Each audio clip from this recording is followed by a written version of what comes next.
오늘 큐티하셨어요? 우리 함께 큐티합시다. 말씀을 함께 봅니다. 큐티한 남자. 예레미야 18장 1절에서 12절 말씀을 함께 읽도록 하겠습니다. 이것은 주님께서 예레미야에게 하신 말씀이다. 너는 어서 포도장이의 집으로 내려가거라. 거기에서 내가 너에게 나의 말을 선포하겠다. 그래서 내가 토기장이의 집으로 내려갔더니 토기장이가 마침 물레를 돌리며 일을 하고 있었다. 그런데 잘 되지 않으면 그 흙으로 다른 그릇을 빚었다. 그때 주님께서 나에게 이렇게 말씀하셨다. 이스라엘 백성아, 내가 이 토기장이와 같이 너희를 다룰 수가 없겠느냐. 나 주의 말이다. 이스라엘 백성들아, 진흙이 토기장이의 손안에 있듯이 너희도 내 손안에 있다. 내가 어떤 민족이나 나라의 뿌리를 뽑아내거나 그들을 부수거나 멸망을 시키겠다고 말을 하였더라도 그 민족이 내게 견고한 죄악에서 돌이키기만 하면 나는 그들에게 내리려고 생각한 재앙을 거둔다.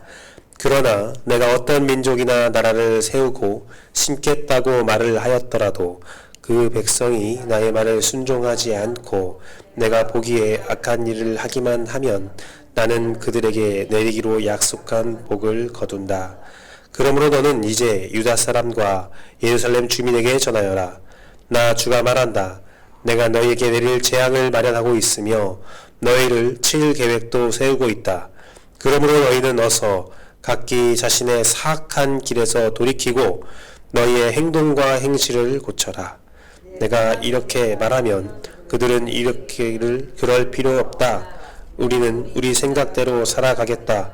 우리는 각자 자신의 악한 마음에서 나오는 고집대로 행동하겠다 할 것이다. 아멘. 하나님의 주권을 드러내는 많은 표현들이 성경에 있습니다. 그 중에 하나가 토기장이 비유입니다. 하나님은 오늘 예레미야를 토기장의 집으로 보냈고 예레미야가 토기장의 집에 갔을 때 하나님은 사절의 광경을 보여줍니다. 바로 토기장이가 물레에 진흙을 올려놓고 토기를 빚는데 이러한 모습을 보이고 있죠. 토기장이는 진흙으로 그릇을 잘 빚다가 잘 되지 않으면 그 흙으로 다른 그릇을 빚었다. 유진 피터스의 메시지에서는 뭐라고 되어 있냐면 진흙으로 그릇을 잘 빚다가 잘 되지 않으면 다시 무너뜨리고 다시 토기를 빚었다 라고 되어 있습니다. 그냥 짓다가 잘 안되면 다른 진흙을 갖고 와서 한 것이 아니라 잘 빚고 있던 그릇을 완전히 다 부셔버리고 다시 진흙으로 만든 다음에 그릇을 만들었다 라는 표현입니다. 하나님께서 이 광경을 허락한 이유는 나라와 민족을 멸망시킬 때도 혹은 나라와 민족을 세워나갈 때도 모든 주권이 하나님께 있음을 보여주기 위함이라는 것을 예레미야에게 말씀하십니다. 나라와 민족에는 단순히 나라와 민족을 말하는 것이 아니라 한 개인의 삶도 그러하고 교회 공동체의 모습도 그러합니다. 모든 것들을 세우고 멸망시킬 때는 하나님의 주권 안에서 모든 것이 이루어지고 있음을 보여주는 것이 바로 오늘의 말씀입니다. 그에 이어서 하나님은 예레미야에게 이런 말씀을 하십니다. 그렇기 때문에 하나님께서 원하시는 삶을 사는 것이 재앙을 피하는 유일한 방법임을 말씀합니다. 그래서 예레미야에게 하나님은 경고하십니다. 너는 어서 가서 이스라엘 민족에게 예루살렘에게 하나님께서 재앙을 준비하고 있으니 예루살렘을 이스라엘을 잘 빚으시다가 너희가 뜻대로 하지 않으니 하나님께서 다 무너뜨릴 계획을 세우고 계시다. 그러니 우리가 마음을 돌이켜 하나님을 잘 섬겨야 한다 라는 말을 하라고 하나님께서는 예레미야에게 말씀하십니다. 그러나 하나님은 이어서 예레미야에게 말씀하십니다. 그들은 너의 말을 듣지 않을 것이다. 12절 말씀을 보면 이렇게 되어 있습니다. 그러나 그들이 말하기를 이는 헛되니 우리는 우리의 계획대로 행하며 우리는 각기 악한 마음이 완악한 대로 행하리라 하느니라. 이스라엘은 이렇게 뭉개질 진흙과 같은 상태이고 그 안에서 어떤 열매를 자신들이 맺었다 할지라도 깨져버릴 허무함입니다. 이스라엘 백성이 하나님을 잘 섬겨서 다윗과 솔로몬 때에 엄청난 역사를 일으켰고 히스기야와 요시야 왕 때 많은 종교개혁을 일으키면서 자신들의 마음을 겸비하게 다져나갔다 할지라도 지금의 상태는 뭉개져 버릴 수밖에 없는 상태다. 허무한 상태다. 그들의 과거가 어떠했든 그들의 과거에 하나님과 어떠한 관계를 가졌든 지금은 아니다 라는 말씀을 하시는 거죠. 우리는 이스라엘의 이 교훈을 타산지석으로 삼아야 합니다. 그래서 마음과 정성을 다하여서 하나님이 우리에게 무엇을 원하는지 그 뜻을 찾아야 합니다. 그리고 그것대로 살아야 하지요. 하지만 하나님이 원하시는 그 뜻을 찾는 방법은 무엇이 있겠습니까? 하나님의 뜻을 알고자 한다면 우리는 무엇을 해야 합니까? 오직 두 가지가 기본되어야 합니다. 기도와 성경이지요. 그런 점에서 이 새벽 예배에 나오신 여러분들은 정말 귀하시고 하나님의 뜻을 간절히 바라고 찾을 준비가 된 사람이라는 생각이 듭니다. 우리는 함께 기도하고 함께 성경을 보고 있기 때문이지요. 하지만 이 기도와 성경이 하나님의 뜻을 찾는 아주 큰 기본이고 유일한 방법이지만 기도와 성경을 가지고 있다고 할지라도 하나님의 뜻을 꼭 찾을 수 있는 것은 아닙니다. 그 이유는 우리의 기도와 우리의 성경 말씀을 보는 그 시선이 사람의 방법으로 되어 있다면 절대로 하나님의 뜻을 찾을 수가 없습니다.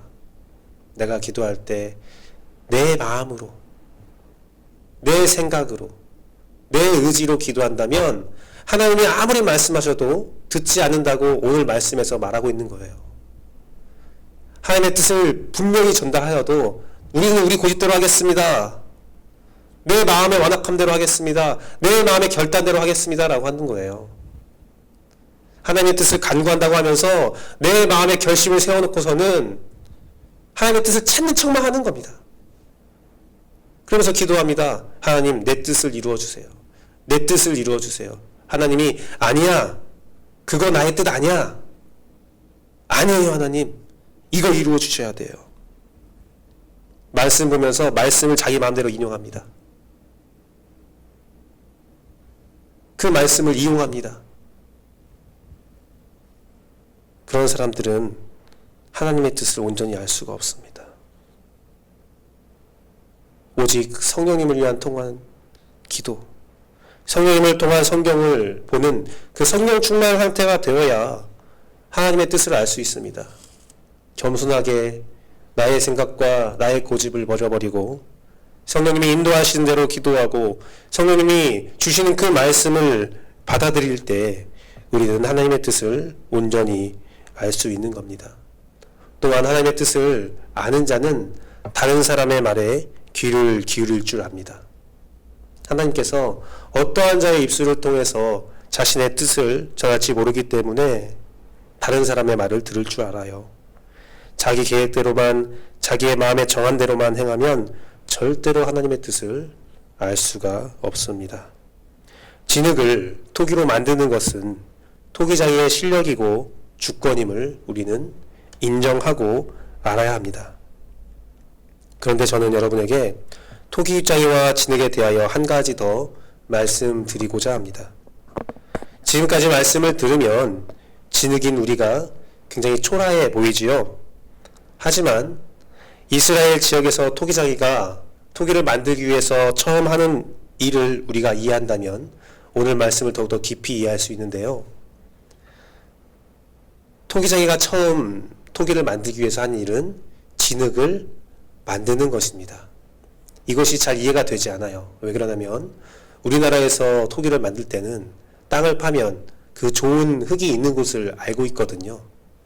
그래서 우리나라에서 토기장애들은 그 토기를 만들 수 있는 진흙을 찾고 그 진흙을 가지고 와서 토기를 만듭니다. 하지만 여러분 생각해보면 이스라엘 지역에는 진흙이 있지 않습니다.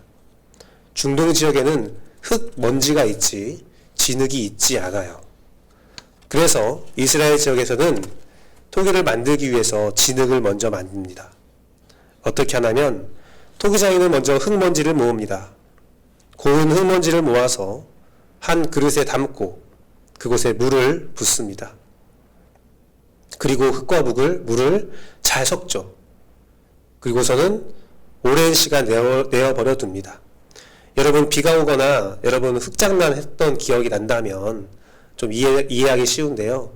막 흙장난하고 흙과 물이 막 섞인 다음에 가만히 내두면 어떻게 됩니까? 흙은 가라앉고 흙 속에 있던 우리가 알지 못했던 부유물들이 물 위로 떠오르지요.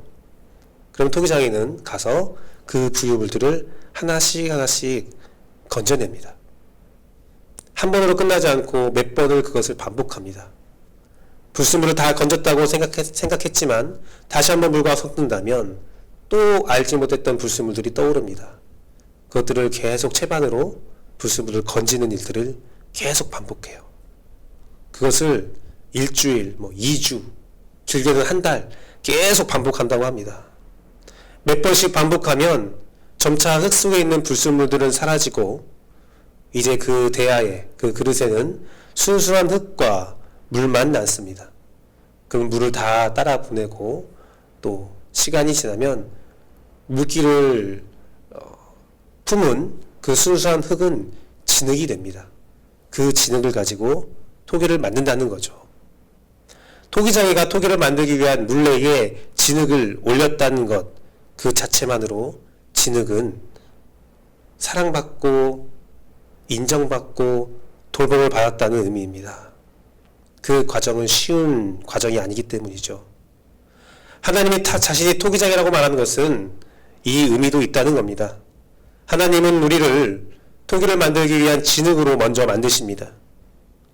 우리에게, 먼지 같은 우리에게 주님의 생수를 붓고 우리를 흔들어 그 올라오는 불순물들을 하나씩 건져냅니다.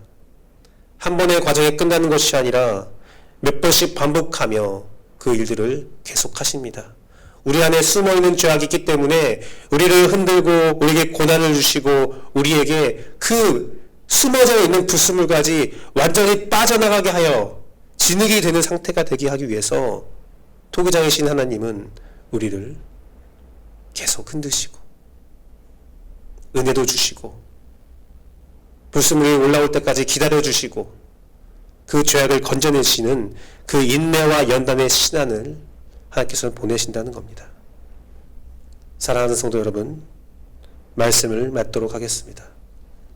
우리는 아름다운 토기가 되고 싶어 합니다. 하나님께 사용되는 토기가 되고 싶어 합니다. 토기가 되기 위해서는 우리는 진흙이 먼저 되어야 합니다. 또한 진흙이 되기 위해서는 우리가 먼저 먼지가 되어야 합니다. 우리가 초라한 먼지가 돼야, 우리가 죄악을 알아야 예수 그리스도를 만날 수 있으며 그 안에서 하나님이 주시는 시련을 통해서 내 안에 더러운 것들을 뽑아낼 수가 있습니다. 그렇게 될 때 성령님이 주관하시는 기도와 말씀이 우리에게 의미가 되고 우리에게 참된 말씀이 됩니다. 그런 상태에서 하나님께서는 우리를 그릇으로 빚어나가기 시작합니다. 그 과정도 쉬운 과정은 아닙니다. 하지만 그 과정을 통해서 토기장이의 사랑과 토기장이의 관심과 토기장이의 능력을 믿으며 나의 몸을 온전히 맡기십시오. 그러할 때 하나님은 여러분들에게 귀한 나라와 귀한 민족과 귀한 믿음의 가정을 세우는 역사와 은혜를 허락하십니다. 기도하겠습니다.